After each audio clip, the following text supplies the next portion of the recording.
It's 1996, and I'm in the 7th grade. My friends tell me about this amazing new fighting game on a cartridge called Ultimate Mortal Kombat 3. The first time I saw it in action, I was immediately hooked. Soon, all of my friends would come over, and we'd have one hell of a time playing all day, trying out different button inputs to perform fatalities. Before we knew it, the school vacations were over. My appreciation for Ultimate Mortal Kombat 3 eventually made me fall in love with the legendary fighting franchise itself. In the nearly 30 years since then, I played almost every mainline entry. You will fail.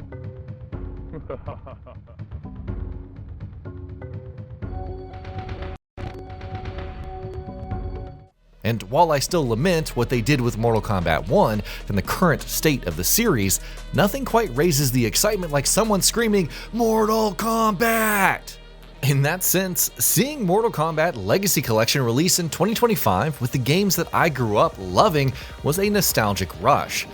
But after spending some time with it, while there's plenty to appreciate, I cannot help but feel a little disappointed with how certain things have been handled. Now, the good stuff first. This is the collection of older Mortal Kombat games. You'll find the legendary first 3 entries, followed by what's probably my least favorite in the series, Mortal Kombat 4. Then there's Mortal Kombat Trilogy, the GBA version of Mortal Kombat Deadly Alliance, and even Mortal Kombat Mythologies Sub-Zero, straight from the PlayStation 1 era. Heck, there are also special versions of these games, including my all-time favorite, Ultimate Mortal Kombat 3, the excellent Mortal Kombat Trilogy, and Mortal Kombat Tournament Edition. And that's still not all of it. The first 3 Mortal Kombat titles each have their own independent versions, spanning consoles, handhelds, and arcades. They really went all out with this collection.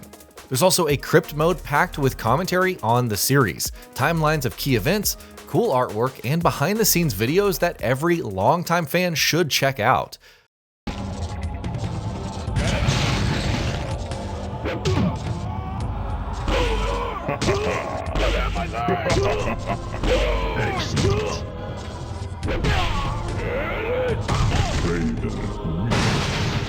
From a content perspective, this collection absolutely delivers, bringing heaps of nostalgia to the table, along with plenty of bonus material that nearly every Mortal Kombat fan will appreciate. The presentation, especially the user interface, is another major highlight of this collection. Everything leading up to launching these games has been presented in a clean, stylish, and scrollable format that's instantly likable.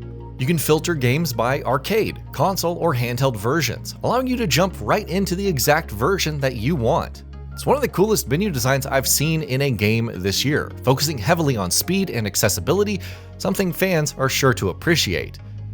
There are also several quality of life improvements, the most noticeable being the ability to reverse time during gameplay.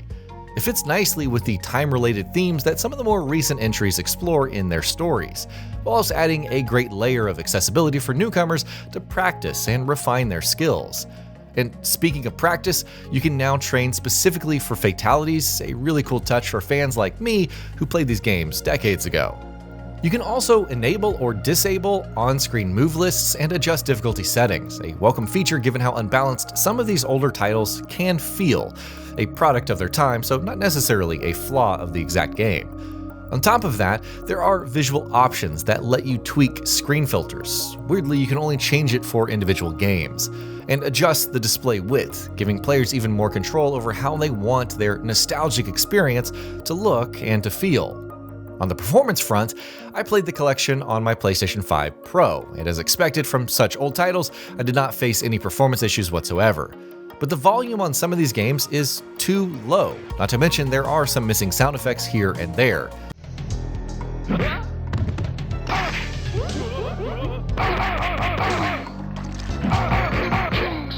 Wins. Round 2, fight.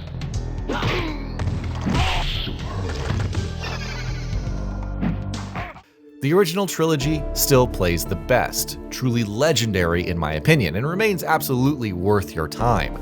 The combat still feels tight and responsive, and you can literally see how it evolved and improved from the first game up to Mortal Kombat 3. Mortal Kombat 4 remains a mixed bag for me. The shift from 2D to 3D clearly impacted its overall quality back then, and that still shows today. As for the rest, titles like the awful Mortal Kombat Special Forces and the severely outdated GBA versions of Mortal Kombat Deadly Alliance, Mortal Kombat Tournament Edition, and Mortal Kombat Advance look so pixelated that they're borderline unplayable. Get over here!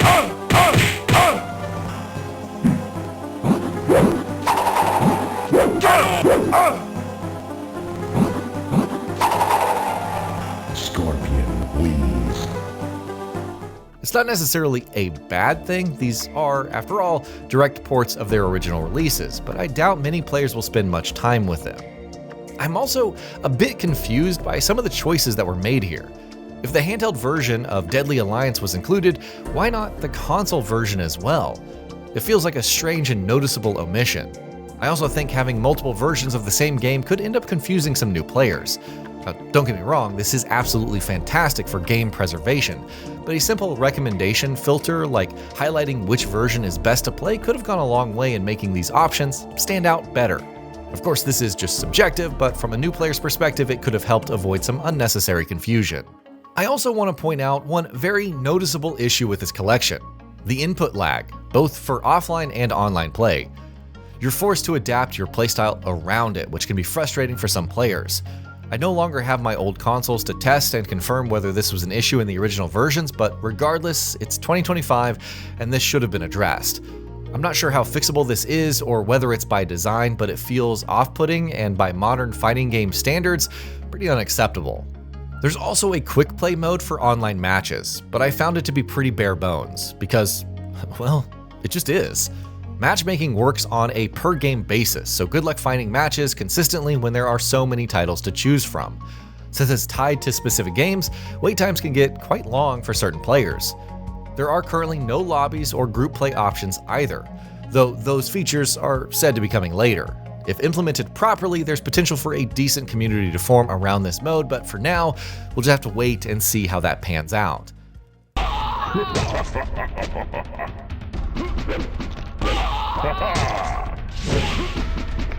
Superb. Excellent.